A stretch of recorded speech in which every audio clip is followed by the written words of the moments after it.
आवाज हमारी क्लियर है सबको? आवाज क्लियर जा रही है? Okay okay. पीपीटी सबको विजुअल है? ओके। तो आप सभी लोगों का स्वागत है आज के इस डेमो क्लास में, जो सफलता क्लास की आज पहली क्लास है। और आज हम लोग जो है ओवरऑल फर्स्ट पेपर के ऊपर जो है बात करने वाले हैं कि हमें क्या क्या चीजें कहाँ कहाँ से जो है पढ़नी है, और सफलता क्लासेज में आपको क्लासेस कैसे उपलब्ध कराई जाएंगी। ओके। एक तरीके से बोला जाए तो आज का जो डिस्कशन है वो हम लोग फर्स्ट पेपर के पूरे सिलेबस के ऊपर बात करेंगे कि हमें कौन सा सिलेबस में क्या क्या चीजें जो है वो पढ़नी है। ओके। तो आप सभी लोगों से एक रिक्वेस्ट है कि अपना नोट्स बनाने वाली कॉपी जो है वो लेके बैठे, और साथ में पेन लेके बैठे, जिससे कि जो भी चीजें यहाँ बताई जा रही है उसको आप साथ ही साथ नोट डाउन करते चलें। और जो लोग हमारे साथ इस क्लास में जुड़ेंगे वो हमारे साथ पढ़ेंगे, और जो लोग नहीं जुड़ेंगे वो भी सेम स्ट्रेटेजी जो है वो फॉलो कर सकते हैं। जैसे कि यहाँ मैं बताने वाला हूँ कि एक यूनिट को हमें कितने दिन में खत्म करना है, और उसे कितने चैप्टर्स में डिवाइड करके हम लोग पढ़ सकते हैं। तो ये सब सारी चीजें आज की इस क्लास में हम लोग बात करने वाले हैं।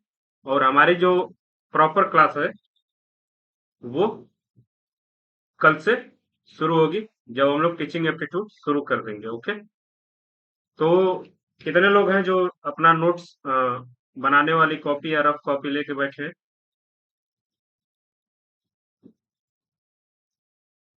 ओके।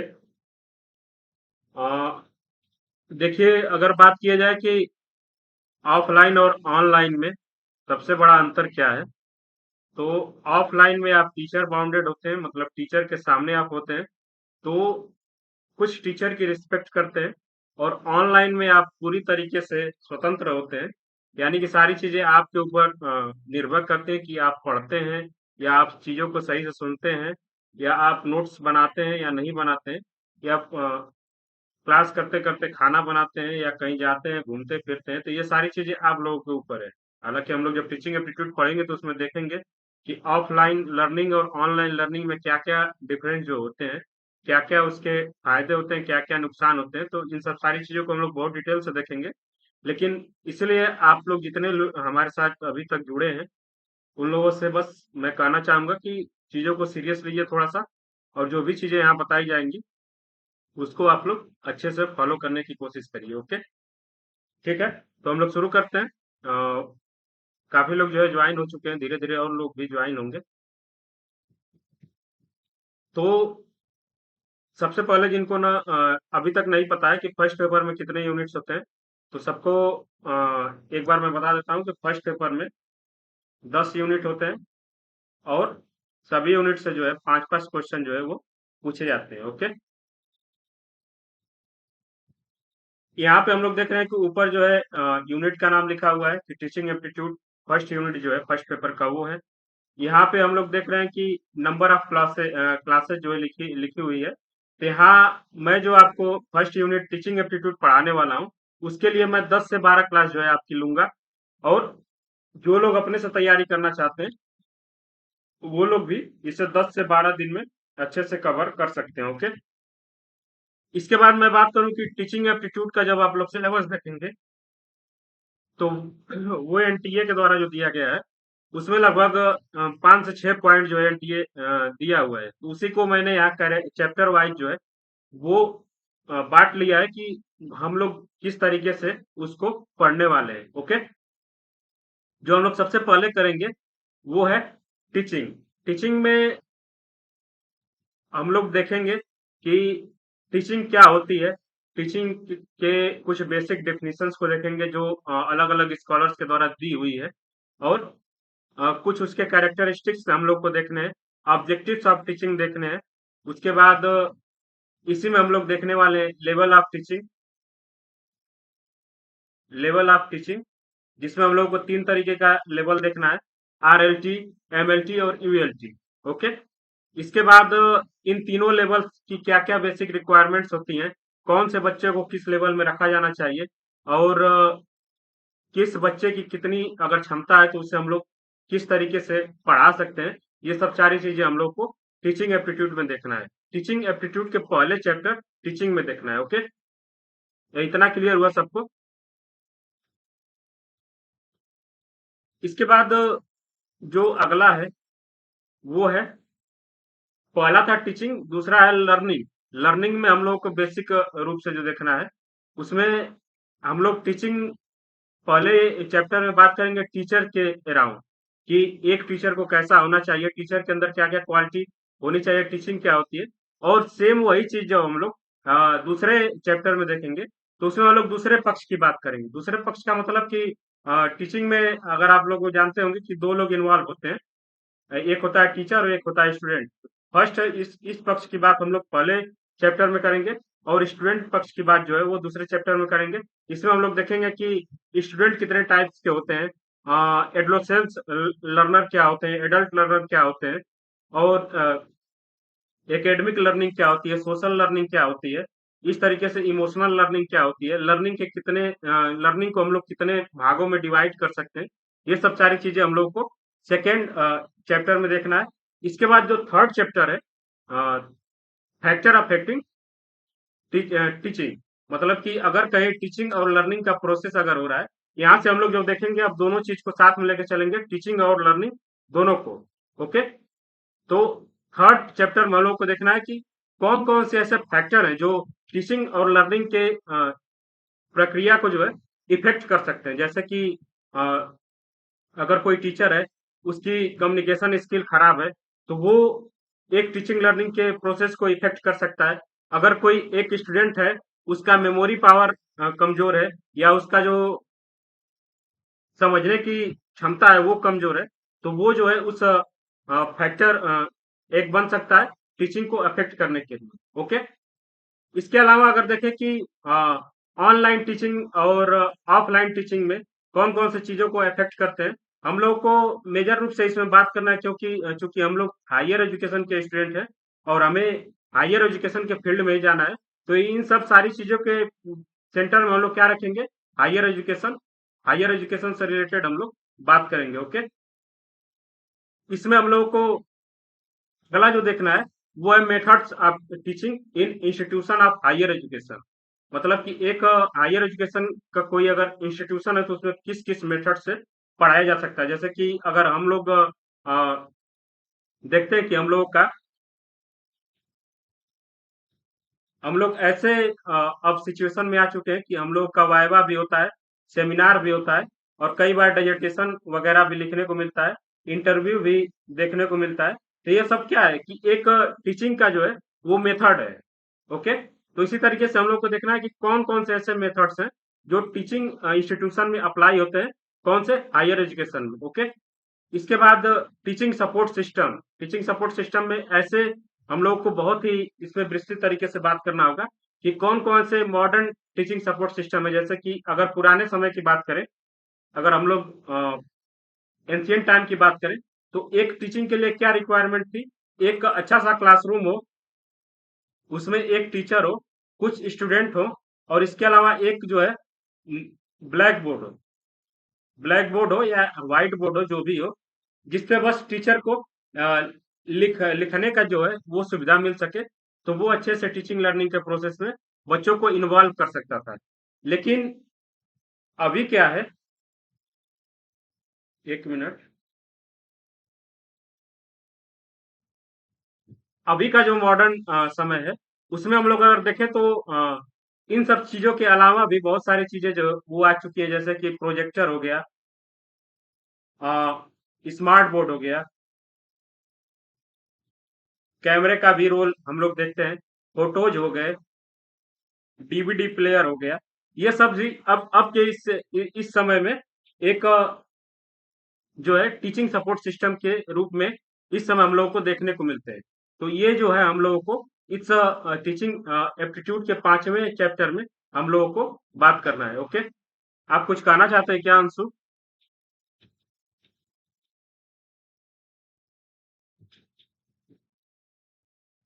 ओके, अगर नहीं गाना चाहते तो हैंड रेज जो है वो नीचे कर लीजिए। आपका हैंड रेज का बटन जो है वो क्लिक हो गया। इसके बाद जो हम लोगों को अगला यूनिट इसमें देखना है, जो बहुत ही इंपॉर्टेंट है और इससे जो है हमें अक्सर जो है क्वेश्चन भी देखने को मिलता है, तो वो है इवेल्युएशन सिस्टम। इवेल्युएशन सिस्टम कि हम लोग देखते हैं कि जब हम लोग 9th और 10th में जब थे, या 12th तक जब तक थे, तब तक हम लोगों के लिए कुछ अलग तरीके से एग्जाम जो है वो कराए जाते थे, और हमारा जो रिजल्ट आता था उसमें हम लोग को कई बार परसेंटेज मिलता है, कई बार परसेंटाइल जो है देखने को मिलता है, कई बार सीजीपीए देखने को मिलता है, सीजीपीए देखने को मिलता है, कई बार एसजीपीए होता है, और कई बार हम लोगों को क्लास टेस्ट भी एक प्रकार का इवेल्युएशन सिस्टम होता है। तो इस तरीके से जो टीचिंग लर्निंग के प्रोसेस में बहुत सारे इवेल्युएशन सिस्टम होते हैं। उन सब सारी चीजों को हम लोग एक जगह इकट्ठा करके एक बार पढ़ेंगे। जैसे कि जब हम लोग छोटे थे तो हम लोग के जब हम लोग के छोटे थे तो जो हम लोग का रिपोर्ट कार्ड मिलता था, तो उसमें दो सेक्शन बटे होते थे। एक पे नंबर वाले सेक्शन होते थे कि इसने इस सब्जेक्ट में इतना नंबर पाया है, और एक जो होता था वो होता था कि इनका जो है क्लास अटेंडेंस कैसा है, क्लास में इनका बिहेवियर कैसा है, और इनका जो है क्लास में परफॉर्मेंस कैसा है। इन सब सारी चीजों को इसमें जो है शामिल किया जाता था। थोड़े से जब हम लोग बड़े हुए तो हम लोगों को सीधे सीधे क्या मिलने लगा, परसेंटेज सिस्टम। परसेंटेज सिस्टम मतलब कि जब हम लोग 10th में गए तो हम लोगों से पूछा गया, जब यूपी बोर्ड वाले जो होंगे या जो सीबीएसई बोर्ड वाले होंगे उनका सीजीपीए आता है, और जो यूपी बोर्ड वाले हैं उन लोगों का परसेंटेज आता है। तो अब जब हम लोग नेट का जब एग्जाम देते हैं तो उसमें एक शिफ्ट से ज्यादा शिफ्ट में जब एग्जाम होता है किसी सब्जेक्ट का, तो उसमें हम लोग को परसेंटाइल सिस्टम जो है वो देखने को मिलता है। इसी तरीके से जब हम लोग का ग्रेजुएशन या पोस्ट ग्रेजुएशन का जब ग्रेड कार्ड आता है, तो उसमें भी हम लोगों को सीजीपीए कई जगह देखने को मिलता है और कई जगह एसजीपीए देखने को मिलता है। तो इन सब सारी चीजों पे हम लोगों को बात करनी है कि एक टीचिंग लर्निंग के प्रोसेस में इवेल्युएशन कितने टाइप्स का हो सकता है। जैसे कि एक और बात करें तो एक इवेल्युएशन जो होता है वो होता है फॉर्मेटिव इवेल्युएशन, जो मतलब टीचिंग लर्निंग के प्रोसेस के दौरान होता है। जैसे कि अभी मैं आपको पढ़ा रहा हूँ और इसी दौरान जो है मैं अगर आपसे क्वेश्चन करूं कि आप बताइए कि टीचिंग से आप लोग क्या समझते हैं, तो ये जो है एक प्रकार का फॉर्मेटिव इवेल्युएशन है कि ये जो है कंटिन्यूअस जब क्लास चलती है तो उसी दौरान जो है क्वेश्चन आंसर का करके बच्चे के लेवल को देख लिया जाता है कि उसको कितना जो है गेन कर रहा है, कितना जो है उसे नहीं आ रहा है। ये एक प्रकार का फीडबैक सिस्टम होता है। इसी तरीके से एक होता है समेटिव इवेल्युएशन, जो किसी भी कोर्स के खत्म होने के सबसे लास्ट में जो इवेल्युएशन होता है वो होता है सुमेटिव इवेल्युएशन। ओके, तो ये रहा टीचिंग एप्टीट्यूड। जो थोड़ा सा लेट से ज्वाइन हुए हैं उनको मैं बताना चाहूंगा कि इसके लिए हम लोग 10 से 12 क्लास जो है लगभग एक से 1 घंटे से ऊपर होगा, और लगभग 1.5 घंटे की क्लास जो है डेली हम लोग लाइव इसी तरीके से गूगल मीट के जरिए जो है हम लोग करेंगे। और तुरंत जो है आपको अगर कोई दिक्कत होती है तो तुरंत अपना माइक अनम्यूट करके हमसे कुछ भी पूछ सकते हैं, और तुरंत जो है आपके डाउट का सॉल्यूशन जो है वो प्रोवाइड कराया जाएगा। ये फायदा है गूगल मीट का। और बहुत सारे ऐसे लोग थे जो बोल रहे थे कि सर क्लासेस को ऐप पे लाइए, तो ऐप पे क्या कर सकते हैं आप कि बस अपना जो क्वेश्चन आंसर है वो चैट के माध्यम से पूछ सकते हैं। जो एक प्रकार का, अगर हम लोग जब कम्युनिकेशन पढ़ेंगे तो कम्युनिकेशन वही बेहतर होता है जो टू वे होता है, मतलब कि आप भी उधर से कुछ बोलें और इधर से हम भी बोलें, तो वो जो कम्युनिकेशन होता है वो टू वे कम्युनिकेशन होता है, और वो ज्यादा इफेक्टिव होता है टीचिंग लर्निंग के प्रोसेस में। तो इन्हीं सब चीजों को हम लोग जब पढ़ेंगे तो देखेंगे कैसे जो है इसको अपने रियल लाइफ में हम लोग इम्प्लीमेंट करके चीजों को अच्छे से सीख रहे हैं। ओके, इसके बाद आगे जब हम लोग पढ़ेंगे अगला चैप्टर जो है जिसके लिए नेट और जेआरएफ की स्कॉलरशिप जो है वो मिलती है, वो है रिसर्च एप्टीट्यूड। ओके, तो इसको भी हम लोग 10 से 12 क्लास में जो है करने वाले हैं। इसमें भी हम लोगों को 6 चैप्टर में इसको हम लोगों ने डिवाइड कर लेंगे, और डिवाइड करने के बाद सबसे पहले पढ़ेंगे रिसर्च, कि रिसर्च का आखिर में मतलब क्या होता है। रिसर्च के कुछ डिफिनीशन जो स्कॉलर्स के द्वारा दी हुई है उन लोगों को हम लोग देखेंगे। टाइप्स ऑफ रिसर्च देखेंगे, जैसे कि रिसर्च कितने टाइप्स की होती है, इंडक्टिव रिसर्च क्या होता है, डिडक्टिव रिसर्च क्या होता है, इसके अलावा रिसर्च की कुछ क्या बेसिक कैरेक्टरिस्टिक्स है। इन सब चीजों को हम लोग इसी यूनिट में देखेंगे। इसके अलावा जो दूसरा यूनिट है उसमें हम लोग अब देखेंगे मेथड्स ऑफ रिसर्च। मतलब कि हम लोग देखते हैं कि कुछ रिसर्च ऐसे होते हैं जो एक लैब में किए जाते हैं, वो एक टाइप का एक्सपेरिमेंटल रिसर्च होता है। इसके अलावा कुछ डिस्क्रिप्टिव रिसर्च होते हैं, कुछ हिस्टोरिकल रिसर्च होते हैं, और कुछ क्वालिटेटिव रिसर्च होते हैं, कुछ क्वांटिटेटिव रिसर्च जो होते हैं। उन सब चीजों को हम लोग देखेंगे कि किसी रिसर्च को करने के लिए हम लोग कौन कौन से मेथड्स को यूज कर सकते हैं। जैसे कि इसके बाद अगला जो है हम लोग देखेंगे कि स्टेप ऑफ रिसर्च क्या होते हैं, कि रिसर्च को अगर कोई कर रहा है तो उसके लिए उसको कौन कौन से स्टेप्स को फॉलो किया जाता है। जैसे कि सबसे पहले जो होता है वो होता है, कोई अगर किसी टॉपिक पे रिसर्च करना चाहता है तो वो सबसे पहले अपना टॉपिक चूज करता है। टॉपिक चूज करने के बाद उसके जो कुछ पहले से उपलब्ध उसमें सोर्स हैं उसको वो देखता है। इसी तरीके से सोर्स देखने के बाद उसका जो है क्रिटिसिज्म करता है। उसके बाद देखता है कि कितना जो है रिसर्च गैप है। ये मैं एक आम तौर पे जो है एक रिसर्च का जो है स्टेप्स बता रहा हूँ। इसको हम लोग बहुत डिटेल से जो है इस यूनिट में पढ़ेंगे कि स्टेप्स ऑफ रिसर्च में कौन कौन से स्टेप पे हमें कौन कौन सी चीजों को फॉलो करना होता है। ये सब सारी चीजें हमको इसमें देखनी है। ओके, इसके बाद जब स्टेप सभी लोग फॉलो कर लेते हैं, जब थोड़ा मोड़ा रिसर्च हो जाता है तो उसको आता है कि कैसे उसको लिखा जाए, कि उसको एक थीसिस के रूप में कैसे बदला जाए। ओके, तो इसमें हम लोग को थीसिस राइटिंग के बारे में थोड़ी सी चीजें देखनी है, और आर्टिकल राइटिंग क्या होती है ये भी हम लोगों को इसी यूनिट में देखना है। इसके अलावा एक चीज और जो देखना था हमें स्टेप ऑफ रिसर्च में, थर्ड चैप्टर में देखना था कि हाइपोथेसिस क्या क्या होती है, नल हाइपोथेसिस क्या होती है। इसी तरीके से कुछ हाइपोथेसिस के फॉर्म्स जो होते हैं वो हम लोगों को इस वाले चैप्टर में देखना है। ओके, इसके बाद अगला जो है,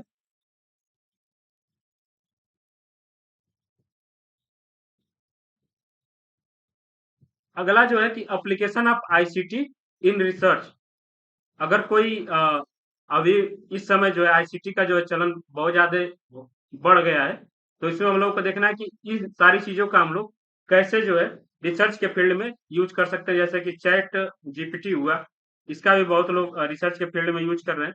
एक होता है फ्लैग चेक, जिससे कि हम लोग चेक करते हैं कि हमारा जो रिसर्च लिख रहे हैं हम, वो कहीं से कॉपी पेस्ट तो नहीं दिखा रहा। इस तरीके से कुछ और भी आईसीटी के जो है वो ऐप और वेबसाइट्स हैं जिसके माध्यम से हम लोग अपने रिसर्च के काम को आगे बढ़ाते हैं। तो उन सब चीजों को हम लोगों को इसमें देखना है। ओके, इसके बाद सबसे लास्ट में हमें ये देखना है कि रिसर्च के एथिक्स क्या होते हैं। अगर कोई रिसर्च कर रहा है तो उसे कौन कौन सी चीजों को मोरल रूप से फॉलो करना चाहिए, कौन कौन सी ऐसी एथिकल बातें हैं जो उस एक रिसर्चर को अपने काम के दौरान ध्यान में रखना चाहिए। ओके, तो ये दो यूनिट्स क्लियर है सबको?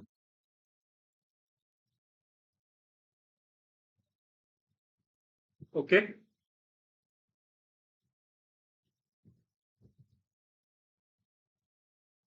ओके, इसके बाद जो अगला यूनिट है वो कॉम्प्रिहेंशन का है। और कॉम्प्रिहेंशन जो है वो इस पेपर का सबसे इजी पोर्शन जो है वो माना जाता है। और इसके 5 क्वेश्चन जो है लगभग सभी के सही होते हैं। तो हम लोग इसको भी लाइटली नहीं लेंगे, और इसमें हम लोग 2 से 5 क्लास लेकर और देखेंगे कि कैसे जो है कॉम्प्रिहेंशन को सॉल्व किया जाता है, और कैसे जो है हम लोग ऐसे कॉम्प्रिहेंशन को सॉल्व करें जिससे कि एक भी क्वेश्चन जो है वो गलत होने का चांस न हो। ओके, कॉम्प्रिहेंशन में किसी को कुछ बताने की आवश्यकता नहीं है। इसमें एक छोटा सा जो है गद्यांश या एक पैसेज जो है वो दिया होता है, उस पे जो है उसी से रिलेटेड जो है 5 क्वेश्चन भी दिए होते हैं, और इस क्वेश्चन का आंसर जो है इसी पैसेज के आधार पे देना होता है। यही कॉम्प्रिहेंशन होता है। ओके, इसमें हम लोग 2 से 5 क्लास ले सकते हैं, और जो लोग अपने से तैयारी करेंगे वो लोग भी इसे 2 से 5 दिन में देख सकते हैं। और ऐसे एक जो सबसे बेहतर तरीका है, सबसे बेहतर तरीका जो कॉम्प्रिहेंशन और डीआई का सॉल्व करने का है, वो है कि एक डीआई और एक कॉम्प्रिहेंशन। अगर आप सीरियस रूप से नेट और जेआरएफ की तैयारी कर रहे हैं तो ये आपको डेली करना चाहिए। एक कॉम्प्रिहेंशन उठाइए किसी भी पीवाईक्यू का या किसी भी बुक का, और एक जो है डीआई उठाइए किसी भी बुक का या किसी भी पीवाईक्यू का। आप जो इसे आसानी से सॉल्व करिए। ओके, धीरे धीरे जब डीआई जो क्वेश्चन होता है वो होता है, हम लोग आगे देखेंगे, डाटा इंटरप्रिटेशन का। जो ग्राफ वाले क्वेश्चन जो इस पेपर में आते हैं वो होता है डीआई। ओके, आगे हम लोग बढ़ेंगे तो देखेंगे कि अगला जो यूनिट हम लोग को पढ़ना है वो है कम्युनिकेशन।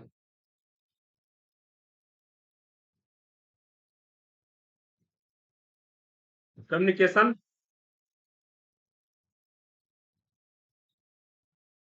जिसको हम लोग संचार बोलते हैं,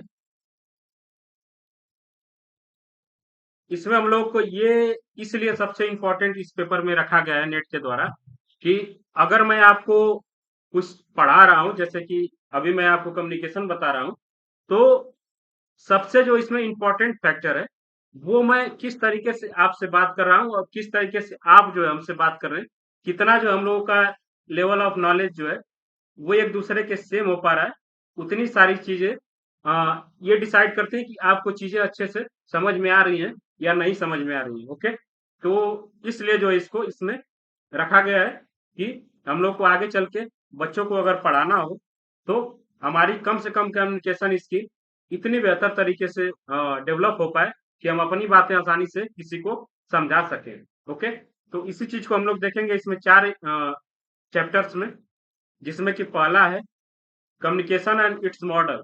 हम लोग देखेंगे कि कम्युनिकेशन करने का जो है मॉडल कितने तरीके से बन सकते हैं, जैसे कि एक होता है हेलिकल मॉडल, एक होता है सैनन एंड बीवर मॉडल, एक होता है स्क्रम मॉडल, और इसी तरीके से जो 10 लगभग 10 के आसपास जो है हम लोग को कम्युनिकेशन मॉडल पढ़ना है और देखना है कि कौन सा मॉडल जो है किस सिचुएशन में सबसे बेहतर कार्य करता है। जैसे कि अगर बात करें कोई अगर पॉलिटिकल लीडर किसी जनसभा में जाकर अपनी बात करने की कोशिश करता है तो उसके द्वारा कौन से कम्युनिकेशन मॉडल को अपनाया जाना चाहिए।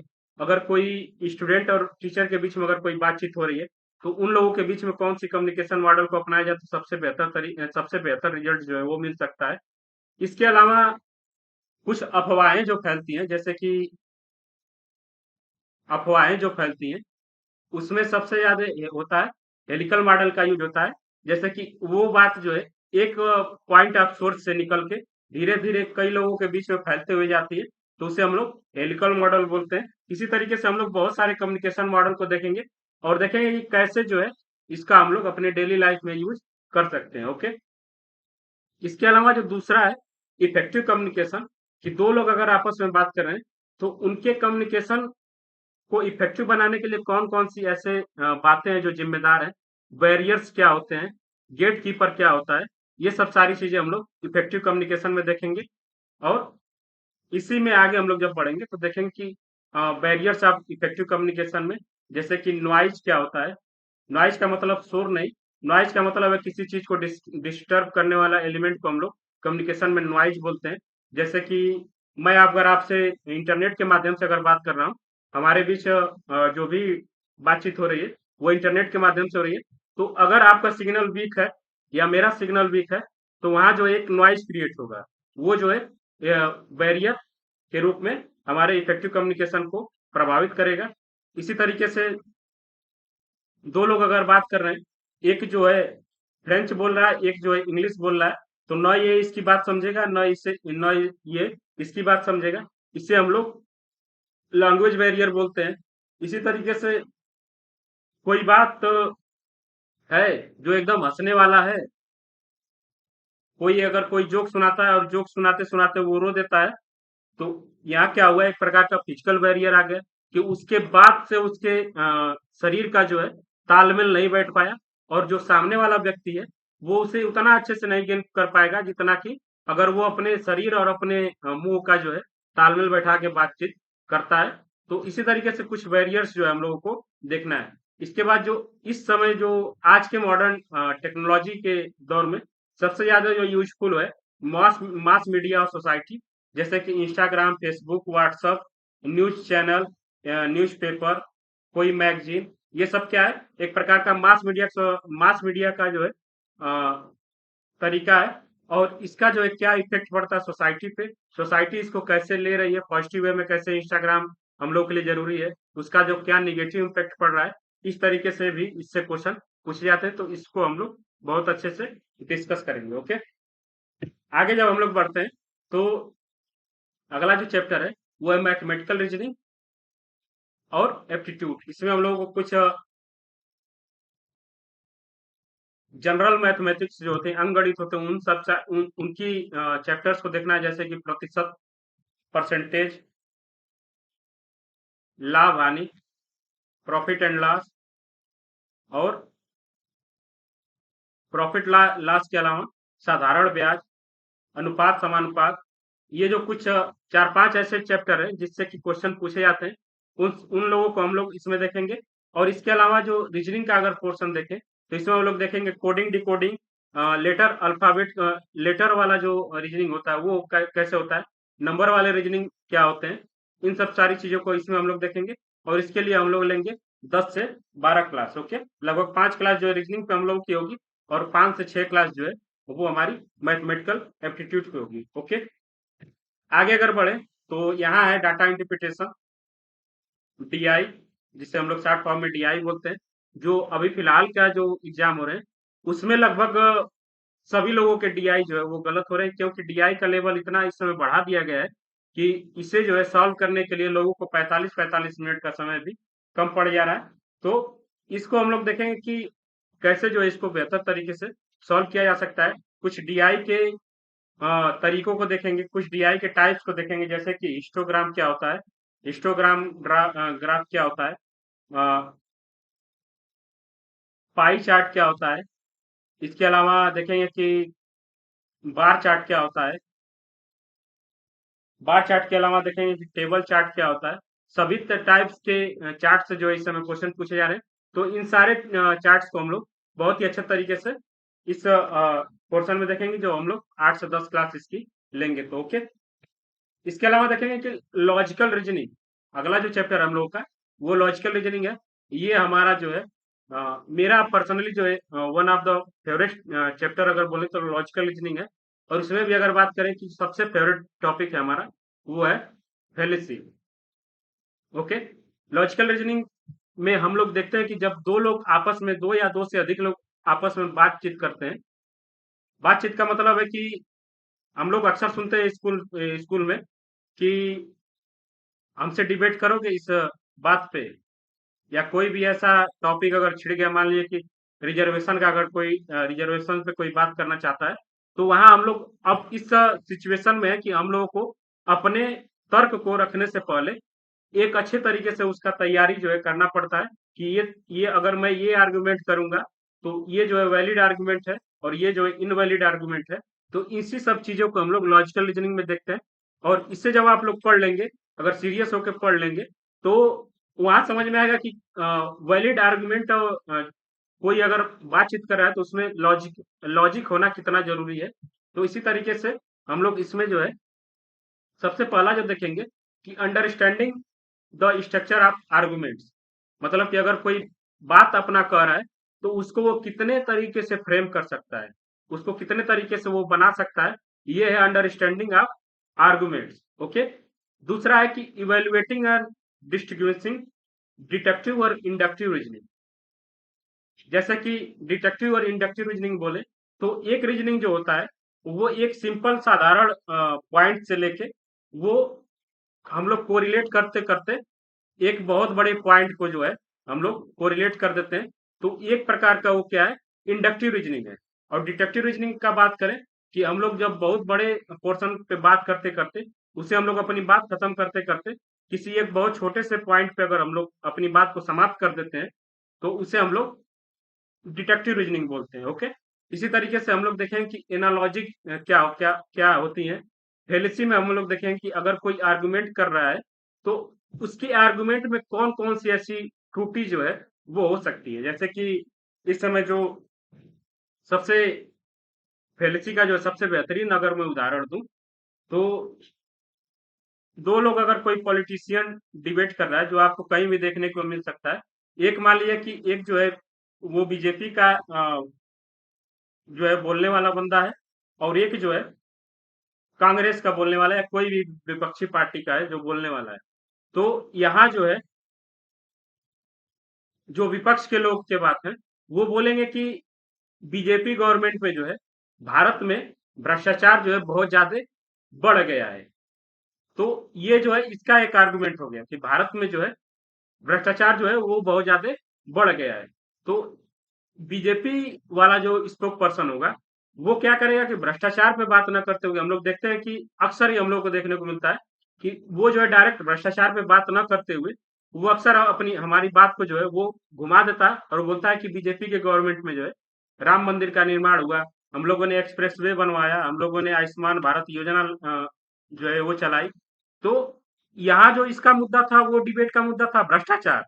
लेकिन ये जो बात कर रहा है, वो भ्रष्टाचार पे बात न करते हुए अपनी बातों को तरह तरीके से गोल गोल तरीके से घुमा रहा है। तो इसमें भी एक फेलेसी जो होती है वो देखने को मिलती है। फेलेसी का हम लोगों को कम से कम 30 से 40 प्रकार की फेलेसी जो है वो देखने को मिलता है। और इसी तरीके से एक और एग्जांपल दें कि हम किसी व्यक्ति के ऊपर आर्गुमेंट से बचने के लिए किसी व्यक्ति के ऊपर जो है पर्सनल अगर अटैक करने लगते हैं, तो वहां जो है हम लोगों को एड होमिनेम फेलेसी जो है वो देखने को मिलती है। इसी तरीके से 30 से 40 फेलेसी जो है वो हम लोग देखेंगे। इसके बाद वेन डायग्राम देखेंगे। वेन डायग्राम से बहुत ज्यादा क्वेश्चन जो है इसमें पूछा जाता है और इसका जो यूज करके लॉजिकल रीजनिंग को हम लोग बहुत ज्यादा आसान बनाते हैं। ओके, इसके बाद कुछ इंडियन लॉजिक देखेंगे। अब तक ये जो 5 चैप्टर थे वो थे फॉरेन लॉजिक पे। इसका जो है इंडिया से कोई जो है कनेक्शन नहीं था। इसका जो उत्पत्ति और जो भी इसकी जो जो भी चीजें हुई हैं वो विदेशों में हुई हैं। लेकिन इसके अलावा जो है छठवां जो चैप्टर है इंडियन लॉजिक का, उसमें हम लोग देखेंगे कि भारत का जो अपना लॉजिक है वो क्या है। मीन्स ऑफ नॉलेज, मतलब कि भारत में देखेंगे कि गौतम बुद्ध ने बोला कि उनको जब ज्ञान की प्राप्ति हुई, महावीर स्वामी ने बोला कि उनको ज्ञान की प्राप्ति हुई, शंकराचार्य ने बोला कि उनको ज्ञान की प्राप्ति हुई। तो क्या सबका जो ज्ञान का मतलब था वो एक ही था या सबके लिए ज्ञान का मतलब जो है अलग अलग था। जैसे कि जितने वेदांत है, 6 प्रकार के जो वेदांत है, सांख्य दर्शन, न्याय दर्शन, योग दर्शन, ये जितने प्रकार के 6 प्रकार के दर्शन जो हम लोग को देखने को मिलते हैं, उनमें जो हम लोग देखेंगे कि उनका जो ज्ञान का मतलब है, उनके लिए क्या-क्या मतलब जो है वो ज्ञान का। जैसे कि योग का देखें तो इसमें जो ज्ञान का मतलब होता है कि अपने शरीर को स्वस्थ रखो। न्याय का मतलब होता है, न्याय दर्शन में हम लोग जब देखेंगे ज्ञान का मतलब, तो इसका मतलब है किसी के साथ जो है बहुत ज्यादा भेदभाव ना करो और असली जो है तुम ज्ञान का मतलब अ, तुम्हें तब पता चलेगा। तो इसी तरीके से हम लोग देखेंगे कि भारत में जितने भी फिलॉसफी हैं, जितने भी दर्शन है, जितने भी महापुरुष हुए हैं, उनके लिए ज्ञान का असली मतलब जो है वो क्या था। इसके बाद अगला जो है वो है प्रमाण। इंडियन लॉजिक में कोई भी अगर आर्गुमेंट अगर करता है तो सबसे पहले जो विपक्ष के द्वारा बोला जाता है कि तुम्हारे पास इस बात की प्रमाण क्या है। तो उसी चीज को हम लोग देखेंगे कि प्रमाण जो है कितने प्रकार के होते हैं और इसको इंडियन लॉजिक में कैसे देखा जाता है। ओके, इसके बाद अगला जो है अनुमान। अनुमान भी जो है इंडियन लॉजिक में एक बहुत ही बेहतरीन कॉन्सेप्ट जो है वो देखने को मिलता है कि अक्सर हम लोग देखते हैं कि मम्मी पापा हो या कोई भी बड़े बुजुर्ग अगर आपस में बात करते हैं तो अक्सर हम लोग देखते हैं कि उन लोगों के बात में अनुमान शब्द का चलन जो है हम लोग को देखने को मिलता है। जैसे कि मेरा अनुमान है कि आज जो है बारिश होगी।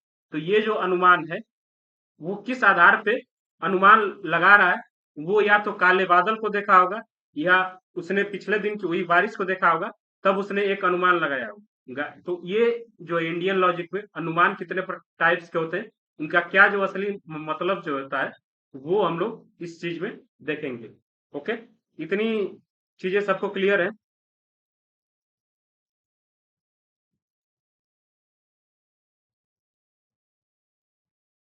ओके,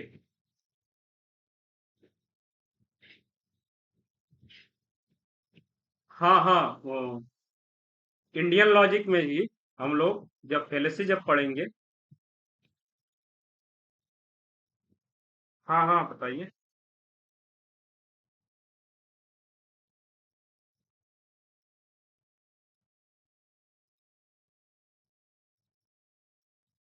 अभी जो 2-3 साल का अगर मैं बात करूं, जब से मैंने एग्जाम दिया और जब से मैं प्रीवियस ईयर सॉल्व कर रहा हूँ, तो एक चैप्टर जो है एक क्वेश्चन अगर 5 क्वेश्चन यहाँ से फ्रेम होते हैं, तो इन तीनों से मिला के 1 से 2 क्वेश्चन जो है अक्सर हम लोगों को देखने को मिल जाते हैं, तीनों से मिला के।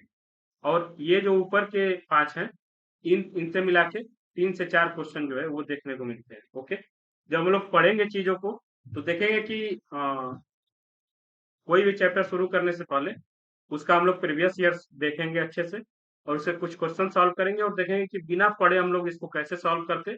और जब हम लोग क्लास कर लेते हैं, जब पढ़ लेते हैं, तो तब देखेंगे कि उसको हम लोग कैसे सॉल्व कर रहे हैं। ओके? तो इन तीनों से जो इंडियन लॉजिक के नीचे वाला है, प्रमाण और अनुमान से मिला के 1 से 2 क्वेश्चन आते हैं। और जो इन्होंने बोला था कि हेतुवाद, वो एक प्रकार का फैलेसी होता है। जब हम लोग 30 से 40 फैलेसी जब देखेंगे, तो उसमें जो है इंडियन फैलेसी जो होता है, उसे हम लोग हेतुवाद बोलते हैं। उसे भी हम लोग उसी में देख लेंगे। ओके?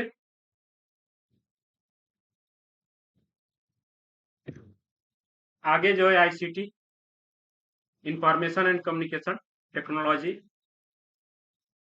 इसमें जो है 8 से 10 क्लास हम लोगों के लगने वाले हैं। और इससे पीछे वाला जो लॉजिकल रीजनिंग था, उसमें भी हम लोग के 8 से 10 क्लास लगने वाले हैं। और इसमें हम लोग सिंपल सा पहले देखेंगे कि इंफॉर्मेशन एंड कम्युनिकेशन टेक्नोलॉजी क्या होती है। बेसिक कंप्यूटर्स के बारे में कुछ जो है जानकारी इकट्ठा करेंगे कि फर्स्ट जनरेशन के कंप्यूटर कैसे थे, थर्ड जनरेशन, फिफ्थ जनरेशन या सेवन्थ जनरेशन अब तक जो आ गई है, उसमें क्या क्या डिफरेंस जो है वो हम लोगों को देखने को मिला। और कुछ इनपुट डिवाइस, कुछ आउटपुट डिवाइस, कुछ और जो कंप्यूटर से रिलेटेड जो नॉलेज है, उन सब चीजों को हम लोग इसी में देखेंगे। अगला जो है कि बेसिक ऑफ इंटरनेट। इंटरनेट कितने प्रकार का होता है, लैन और वैन में क्या अंतर होता है। इंटरनेट को जब हम लोग किसी एरिया में जब हम लोग उपलब्ध कराते हैं, तो उसमें कौन कौन से स्ट्रक्चर को बनाया जाता है, ये स्टार टाइप इंटरनेट क्या होता है। और इसी तरीके से कई सारा जो इंटरनेट प्रोवाइड कराने का जो कनेक्शन होता है, उन सब चीजों के बारे में हम लोग बेसिक ऑफ इंटरनेट में देखेंगे। उसके बाद अगला जो है कि digital initiative in higher education, ये जो है सबसे इम्पोर्टेंट है। और इससे जो है हर पेपर में कम से कम 1 से 2 क्वेश्चन जो है इसी टॉपिक से, इसी चैप्टर से जो देखने को मिलता है।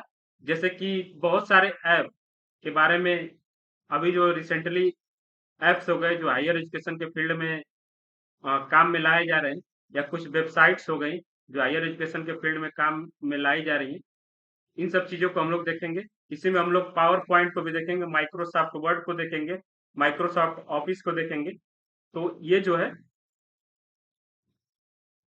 इसी तरीके से जो हायर एजुकेशन के फील्ड में आईसीटी का जो यूज है, उसको हम लोग इसमें देखेंगे। जैसे कि इसमें एक और चीज हम लोग देख सकते हैं कि जो इस समय डीजी का जो कॉन्सेप्ट आ रहा है, डीजी लॉकर हो गया, डीजी वॉच हो गया, इस तरीके से कुछ अलग अलग कॉन्सेप्ट जो है अभी वर्तमान में जो चल रहे हैं, उसको हम लोग देखेंगे। इसके बाद आईसीटी एंड गवर्नेंस। गवर्नेंस का मतलब है कि आधार जो है हम लोगों का, वो भी एक आईसीटी है, लेकिन उसका यूज जो है गवर्नमेंट अपनी पॉलिसी मेकिंग में कैसे करती है, इन सब चीजों को हम लोग देखेंगे। पैन कार्ड का जो पैन कार्ड है, इसी तरीके से आयुष्मान कार्ड जो इस समय बन रहा है, उस तरीके से कुछ जो आईसीटी का यूज गवर्नमेंट्स में होता है, सरकार चलाने के लिए जो आईसीटी का यूज होता है, उसको हम लोग देखेंगे। ओके? तो ये ICT, information and communication technology, इसमें हम लोग 8 से 10 क्लास लेने वाले हैं। इसके बाद जो सबसे इम्पोर्टेंट और सबसे करंट से रिलेटेड जो यूनिट है, वो है people development and environment. Okay? इसमें हम लोग देखेंगे कि इन्वायरमेंट, सबसे पहले इन्वायरमेंट के बारे में देखेंगे। इकोलॉजी के बारे में थोड़ा सा देखेंगे कि इकोलॉजी क्या होता है, बायोटिक और एबायोटिक कंपोनेंट क्या होते हैं इकोलॉजी के। वायुमंडल के बारे में देखेंगे थोड़ा सा, एटमॉस्फेयर के बारे में, उसके कितने लेयर्स जो है वो हैं, इन सब चीजों को हम लोग को इसी में देखना है। डेवलपमेंट एंड इन्वायरमेंट में, एक मिनट।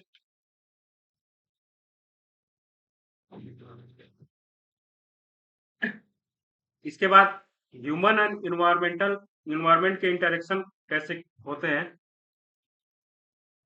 ह्यूमन के कौन कौन सी ऐसी एक्टिविटी है जिसका जो इन्वायरमेंट में पॉजिटिव इम्पैक्ट पड़ता है, कौन कौन सी ऐसी एक्टिविटीज हैं जिसका इन्वायरमेंट में निगेटिव इम्पैक्ट पड़ता है। इसको हम लोग इस टाइप की चीजों को हम लोग सेकंड चैप्टर में देखने वाले हैं।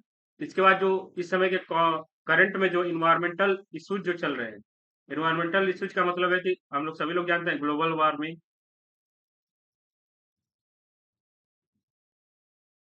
ओजोन परत का क्षरण, ग्रीन हाउस इफेक्ट, इस तरीके के जो करंट के जो इश्यूज हैं, उस पे हम लोग अच्छे से बात करेंगे कि उसका जो कारण क्या है, उसमें कौन कौन से ऐसे कंपोनेंट हैं, केमिकल कंपोनेंट है, कौन कौन से ऐसे जो बायोलॉजिकल कंपोनेंट है जो इन सब चीजों को इफेक्ट कर रहे हैं, इस पे हम लोग देखेंगे अच्छे से। और उससे रिलेटेड जो अब तक जो पूरे वर्ल्ड में, जैसे कि अगर आप लोगों ने कभी इन्वायरमेंट पढ़ा हो तो आप लोगों ने सुना हुआ है मॉन्ट्रियल प्रोटोकॉल के बारे में, कार्टोजोना प्रोटोकॉल है, इस तरीके से साइट्स नाम की एक जो संधि हुई थी। ये सब चीजें जो हम लोग एनवायरमेंटल इश्यूज में देखेंगे, और उससे रिलेटेड कौन कौन सी जो कई देशों के बीच में जो एग्रीमेंट और समझौता जो हुआ है, उसको भी हम लोग देखेंगे कि कब हुआ था, उसकी क्या क्या मुख्य शर्तें थी, उसको इम्प्लीमेंट करने में कौन कौन सी जो कमियां रह गई, जिससे कि अभी तक जो है इन्वायरमेंटल इश्यूज जो है वो बने हुए हैं। इसके बाद impact of pollutant on human health, जैसे कि हम लोगों ने सुना होगा कि कई जगह ऐसे वाटर लेवल में आर्सेनिक जो मिलता है, उससे जो ह्यूमन में जो है कई सारी बीमारियां जो वो फैलती हैं। कई जगह वाटर में फ्लोराइड जो है वो मिलता है। एक जो हम लोग यूरिया का यूज करते हैं, उसका ह्यूमन हेल्थ पे क्या इम्पेक्ट पड़ता है। इसी तरीके से हम लोगों ने सुना होगा कि अ, गिद्धों की मौत जो है वो क्यों हुई थी, क्योंकि जानवरों को दिए जाने वाली एक जो दर्द निवारक गोली थी, उसमें ऐसा पॉलिटेंट पाया जा रहा था जो गिद्धों के लिए जहर का जो है वो काम कर रहा था धीरे धीरे, इसीलिए गिद्धों की जो है संख्या जो है कम होने लगी। तो इस टाइप की चीजों को हम लोग देखेंगे कि कौन कौन से ऐसे पॉल्यूटेंट है जो ह्यूमन हेल्थ को प्रभावित करते हैं, उनके प्रभाव से जो है मनुष्य में कौन कौन सी बीमारियां उत्पन्न होती हैं, और उन बीमारियों को उत्पन्न होने से मनुष्य का कौन सा जो है ऐसा तंत्र है जो प्रभावित होता है। जैसे कि अगर किसी को टाइफाइड होता है तो उससे मनुष्य का कौन सा जो है अंग जो है वो प्रभावित होता है, किसी को पोलियो होता है तो उससे कौन सा अंग प्रभावित होता है, पोलियो के लिए कौन से कारक जो है वो जिम्मेदार है। इस तरीके से इन सब चीजों को इसमें हम लोग देखने वाले हैं। उसके बाद natural natural energy and resources, natural energy का मतलब कि कोयला, पेट्रोल, ज्वार भाटा से कैसे हम लोग एनर्जी प्रोड्यूस करते हैं। इस समय जो सबसे मॉडर्न में जो कॉन्सेप्ट चल रहा है सोलर एनर्जी और ग्रीन एनर्जी, ये क्या है, इसी में हम लोग जो है नेचुरल एनर्जी और ग्रीन एनर्जी में ही हम लोग एक जो इस समय चल रहा है एसडीजी, सस्टेनेबल डेवलपमेंट गोल, और एमडीजी जो सस्टेनेबल डेवलपमेंट गोल से पहले जो चल रहा था, मिलेनियल डेवलपमेंट गोल, इन सब टाइप की चीजों को भी हम लोग नेचुरल एनर्जी रिसोर्सेस में देखेंगे। ओके, एसडीजी से तो एक क्वेश्चन जो है इस 5 क्वेश्चनों में एक क्वेश्चन जो है एसडीजी से रिलेटेड होता है। जैसे पूछ दिया जाएगा कि कौन सा जो है निम्नलिखित में से कौन सा जो है एक सस्टेनेबल डेवलपमेंट गोल के तहत नहीं लाया गया है। तो ये जो है इस सब टाइप की चीजों को हम लोग इसमें देखने वाले हैं। ओके, बाद उसके बाद जो है natural hazard and disaster, tsunami, भूकंप, ज्वालामुखी विस्फोट, इस तरीके से जो भी प्राकृतिक घटनाएं होती हैं, उनके लिए कौन कौन सी चीजें जो है वो जिम्मेदार है, इन सब चीजों को इसमें हम लोग देखेंगे। इसके बाद सबसे लास्ट वाला जो यूनिट है, सबसे लास्ट वाला जो चैप्टर है, उसमें हम लोग देखेंगे कि इन्वायरमेंट को लेके इंडियन गवर्नमेंट ने जो है वो कौन कौन से लॉ जो है वो बना रखा है। जैसे कि अगर हम लोग देखें कि जल संरक्षण अधिनियम या जलवायु संरक्षण अधिनियम, वन्य जीव संरक्षण अधिनियम, इस तरीके से कुछ जो है ला जो है इंडियन गवर्नमेंट के द्वारा भी बनाए जा चुके हैं या बनाए गए थे, इसके बारे में हम लोग इसमें देखने वाले हैं। ओके, इसके बाद सबसे लास्ट चैप्टर है इन्वायरमेंट में, अगर बात करें तो इसके लिए हम लोग 8 से 10 क्लास जो है वो लेने वाले हैं। सबसे लास्ट जो है वो है हायर एजुकेशन सिस्टम। इसके लिए भी 8 से 10 क्लास जो है वो लगेंगे। इसमें सबसे पहले हम लोग को देखना है कि एंशिएंट इंडिया के समय में हायर एजुकेशन सिस्टम कैसा था इंडिया का। नालंदा यूनिवर्सिटी के बारे में देखेंगे, Takshashila university, Pallavi university, Vikramshila university. ये जितनी भी यूनिवर्सिटीज जो थी प्राचीन समय में, उन लोगों को हमें इसमें देखना है। और यहाँ से जो है देखेंगे कैसे जो है मिडाइवल टाइम में कौन कौन सी ऐसी यूनिवर्सिटी थी जो हायर एजुकेशन के फील्ड में अच्छा काम जो है वो करती थी, या मिडाइवल पीरियड में कौन कौन से ऐसे कारक थे जिसमें कि हायर एजुकेशन के क्षेत्र में जो डिक्लाइन हम लोग को देखने को मिलता है। इसके बाद जब अंग्रेज भारत आते हैं तो उसके बाद जो है हायर एजुकेशन के फील्ड में कौन कौन से ऐसे परिवर्तन जो है वो किया जाता है। इसमें हम लोग को सबसे पहले 1784 में एशियाटिक सोसाइटी के बारे में भी पढ़ना होगा। 1833 के जो मैकाले मिनट आया था उसको पढ़ना होगा। 1854 में जो गुड डिस्पैच आया था जिसको हायर एजुकेशन का मैग्ना कार्टा बोलते हैं, इसको पढ़ना होगा। इसके बाद कुछ रैले कमीशन, गांधी का जो वर्धा बुनियादी कमीशन था उसको पढ़ना होगा। डॉक्टर सर्वपल्ली राधा के कृष्णन का जो कमीशन था उनकी क्या क्या रिपोर्ट्स जो थी उन सब चीजों को इसमें पढ़ना होगा। इसके बाद कोठारी आयोग, एनईपी 1986, एनईपी 1963, इन सब चीजों को हम लोग सेकेंड चैप्टर में देखेंगे। Evolution of higher learning and research in post independence India, मतलब आजादी के बाद भारत में कौन कौन से आयोग कमीशन बनते हैं, इन सब चीजों को इसमें देखेंगे। ओके, इसका जो थर्ड है ओरिएंटल स्टडीज क्या होती हैं, कन्वेंशनल स्टडीज क्या होती हैं और नॉन कन्वेंशनल स्टडीज क्या होती हैं, ये सब चीजों को देखेंगे। जैसे कि 1833 का जो मैकाले मिनट था, 1813 में जब हम लोग देखेंगे कि एक 1813 का जब चार्टर एक्ट आता है तो उसमें जो है ब्रिटिश गवर्नमेंट के द्वारा बोला जाता है कि अब से जो है प्रति वर्ष जो है 1 लाख रुपए हायर एजुकेशन या साइंस के क्षेत्र में जो है भारत में खर्च किया जाएगा। लेकिन वहां जो एक डिस्प्यूट हम लोग को देखने को मिलता है जो प्राच्यवादी और पाश्चात्यवादी डिस्प्यूट के नाम से जाना जाता है। ओरिएंटलिस्ट एंड एंग्लो इसको एंग्लो क्लिस्ट बोलते हैं, प्राच्यवादी और पाश्चात्यवादी।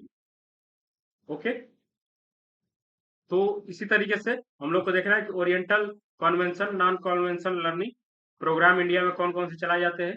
इसके बाद जो अगला चैप्टर है उसमें हम लोग को देखना है कि प्रोफेशनल, टेक्निकल और स्किल बेस्ड लर्निंग क्या होती है। जैसे कि प्रोफेशनल का मतलब है कि एमबीए, टेक्निकल का मतलब है कि बीटेक,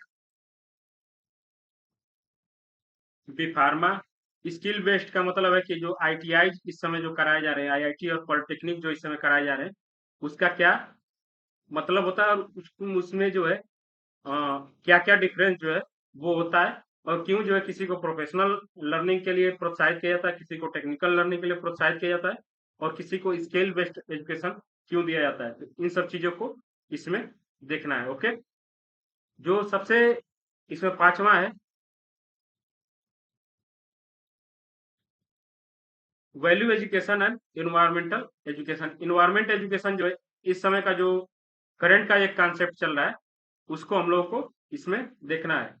इसके बाद जो छठवां है policies and governance and administration.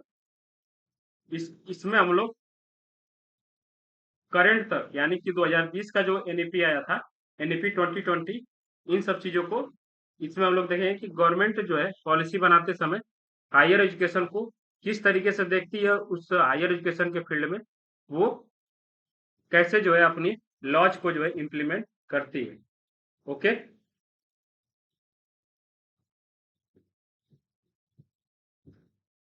तो ये रहे 10 यूनिट। और अब बात कर लेते हैं स्टडी मटेरियल्स का जो हम लोग यूज करने वाले हैं। केवीएस मैदान जो हिंदी और इंग्लिश दोनों में है, इसका जो इंग्लिश वर्जन है वो मैं ग्रुप में सेंड कर दूंगा। जितने लोगों के पास नहीं होगा डाउनलोड कर लीजिएगा और वहां से जो इसको पढ़ सकते हैं। जिसका प्रॉपर हिंदी मीडियम है वो दृष्टि की एक बुक आती है नेट फर्स्ट पेपर के लिए, वो ले सकते हैं। दिशा पब्लिकेशन की पीवाईक्यू की बुक आती है इंग्लिश में, वो इंग्लिश मीडियम वाले ले लेंगे। और एजीपी पब्लिकेशन की जो बुक आती है वो पीवाईक्यू हिंदी में आती है, ये भी आप ले सकते हैं।